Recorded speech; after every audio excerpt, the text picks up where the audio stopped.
It's lies, more lies, and statistics.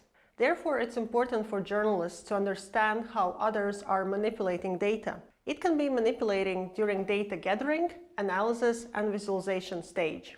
During the stage of data gathering, it's important to pay attention if you're dealing with small data sample.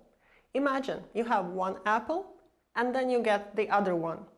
You grew by 100% in your apple stock, which means if you see very harsh percentage growth, which seems unbelievable, check if data sample is big enough to make such conclusions. The other sector where someone can attempt to manipulate with data is analysis. Oftentimes, we want to seek if some variables are connected. For instance, low vaccination rate is due to low level of trust in government. It appears that correlation is not that obvious. Did you know that the number of people who died by sinking in a pool correlates with number in how many movies Nicolas Cage participated? Do you think these events are connected? I don't think so. Therefore, before jumping to conclusions, think if what you see is really causation and not just coincidental correlation.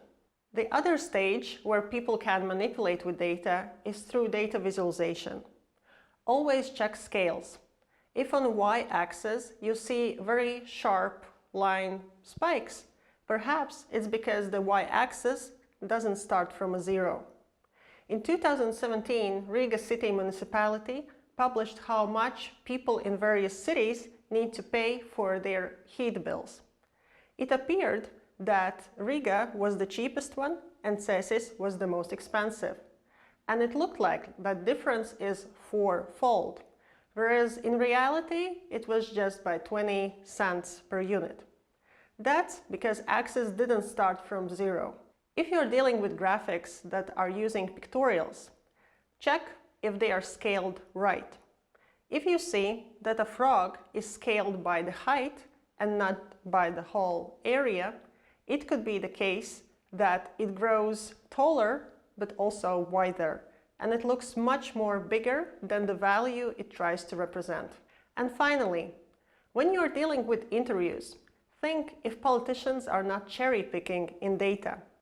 When Obama was running for his second term, during debates with Mitt Romney, he claimed that within 30 months of his rule, 5 million jobs in private sector were created.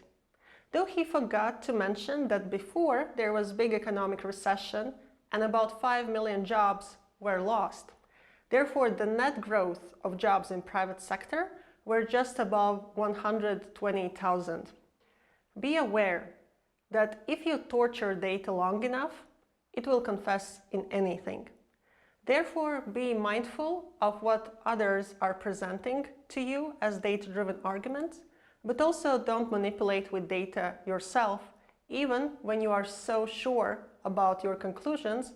Always show it to another person and ask if what you see is the same thing what the other person sees in data.